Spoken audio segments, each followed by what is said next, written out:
Hi everyone, welcome to my channel. I hope you're all doing great. So this is my second official video talking about an important topic to me, and today I'd like to discuss second generation migrants and self-identity. This is something that I really struggled with growing up, trying to establish who I am, where I fit in, where I belong, and what I identify as. This was particularly hard as well when we moved from Sydney to the Gold Coast, and that transition because of the difference in multiculturalism between Sydney and the Gold Coast. I found refuge with my siblings.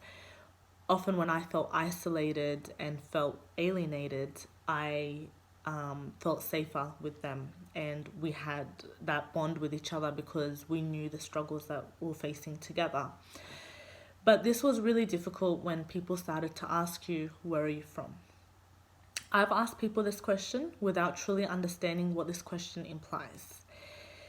And when you really think about it, when you ask someone, where are you from? You're telling them that you believe that they're not from here, that they are not from Australia.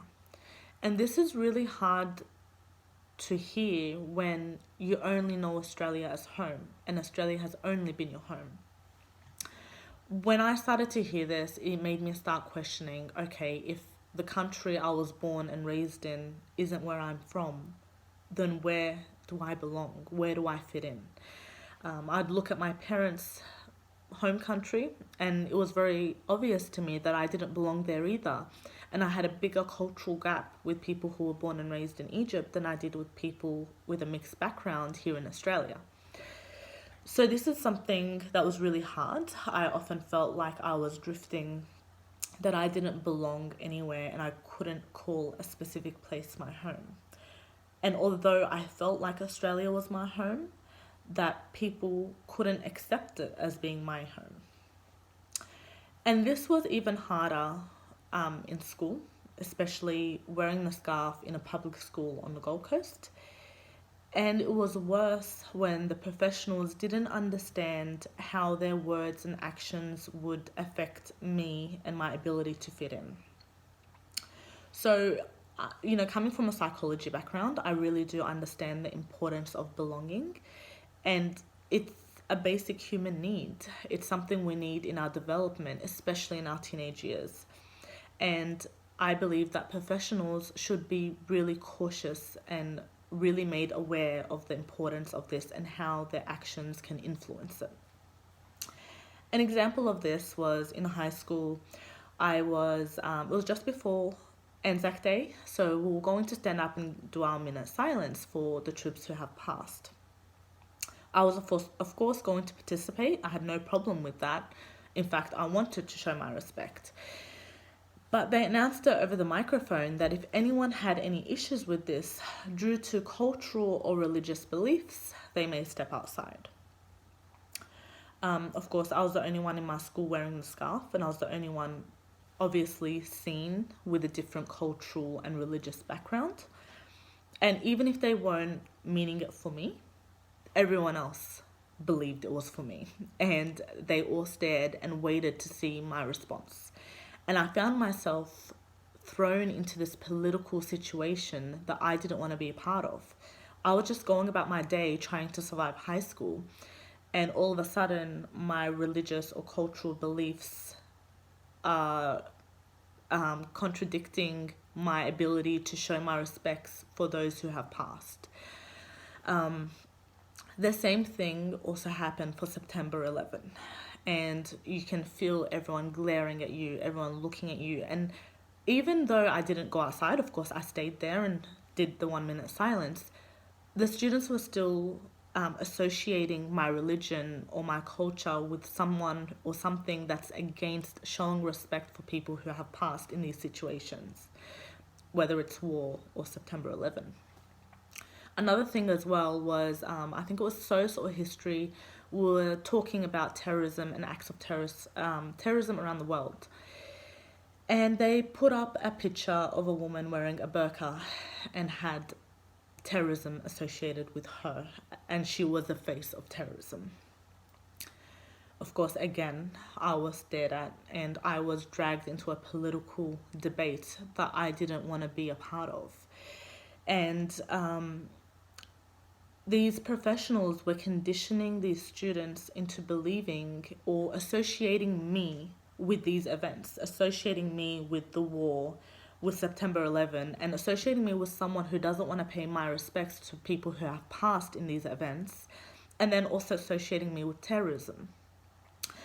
And this would obviously impact how my peers would look at me and behave with me, whether it is making an explosion sound when I walk past them or openly calling me a terrorist. Of course, I'm not blaming this just on the teachers and the professionals at the school, but I believe that they should have been a bit more conscious and a bit more wary of how some of their teachings may impact these students. And these were just the struggles at school, and these were just the struggles that impacted other students. Of course, there are a lot of other situations, but we'll probably go into that in another discussion. But then at home as well, there was another struggle. So we had to understand and process that our way of thinking and the culture that we have adapted might be different to that of my parents. I was fortunate enough to have parents that were very understanding and open and were accepting of me establishing my own culture and my own identity. The only word of advice they gave me was make sure that this doesn't contradict your religious beliefs, which really resonated with me. So I went away and I found myself researching more about my religion and the code of conduct that I should be behaving in based on my religion. So then all of a sudden I found myself not just Egyptian or Australian, but Islam was a huge part of my character and my identity. So what I did was I kept Islam as my basis, as my priority, and I would try behaving in what I was taught in the Quran or by the Prophet or by the teachings in Islam, and then see how Australian culture and Egyptian culture fit into that. So I would keep the positive and keep the things that would positively impact my behavior and my character, and try disregarding that contradicted my religion or would negatively impact my my character. An example of this is in Egyptian culture, if you enter an Egyptian person's home, you'll be offered food at least 10 times within an hour that you're there. And even if you say no, they will still bring you food and snacks and drinks and whatever it is. And this is something that we're taught in Egyptian culture, that you have to be generous and show very good hospitality to anyone in your home. But this is also taught in Islam. And this is something very big in Islam. And even if you don't have enough for yourself, you need to offer and genuinely want to give good hospitality to anyone who enters your home. And so this is something positive I found in my religion and found in culture, and something that I wanted to carry on and practice. Another example is in Australian culture, drinking is a very big part of celebration. And that, of course, conflicted with my religious beliefs. So I had to consciously try staying away from this and try to find other ways to celebrate with my Australian and non-Muslim friends, which was a struggle, especially when you wanted to fit in and be like your peers. But it was something I had to consciously work on. Another example is in Egyptian culture, you find that they have a very, very good and strong bond with their neighbors. You're a part of their life in the major events such as, weddings, engagements, graduations, birthdays. Anything major happening, you're a part of it and you're celebrating with them. And of course, during the hard times, whether it's, if they're sick or something is going on, you look after them, you make food for them, you look after their children, you help out in the house. It's as if you're a family. And this is something taught in Islam, and it's actually very, very important in Islam. And we're taught that we have a responsibility and duties towards our neighbors, whether they're Muslim or not. We're told that we have to respect them, help them, look after them and their belongings, and show our respect and have a very good ethical relationship with them.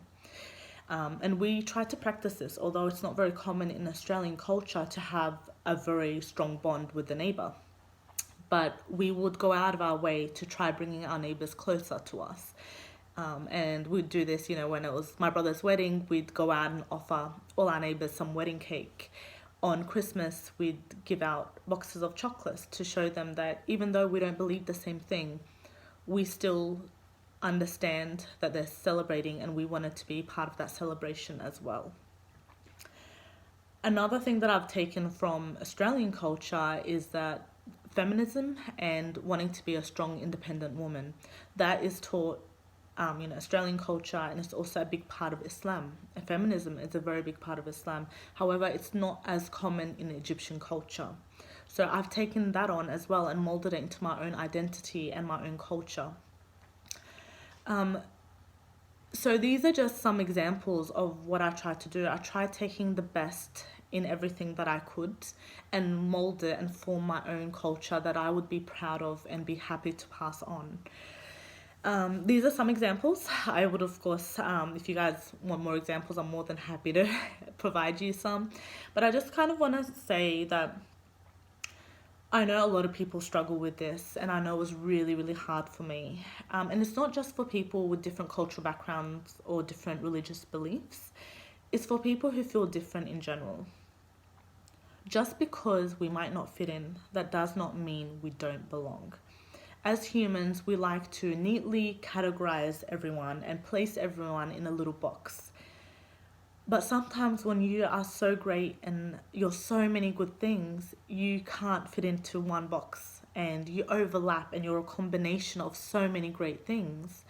So I want to say embrace it. Take the positives you can of everything you associate with and build your own culture, build your own identity, and climb out of the box that society is trying to place you in and climb out of the box you're trying to force yourself in. And embrace what makes you unique, embrace what makes you different, and take on the positives that you can that will benefit you and your character. Anyway, I want to hear what you guys have dealt with, how you've overcome it. If you have any questions, please comment. I'm more than happy to answer any questions you've got. And I'd love to hear the topics that you'd like to discuss. Thanks, guys.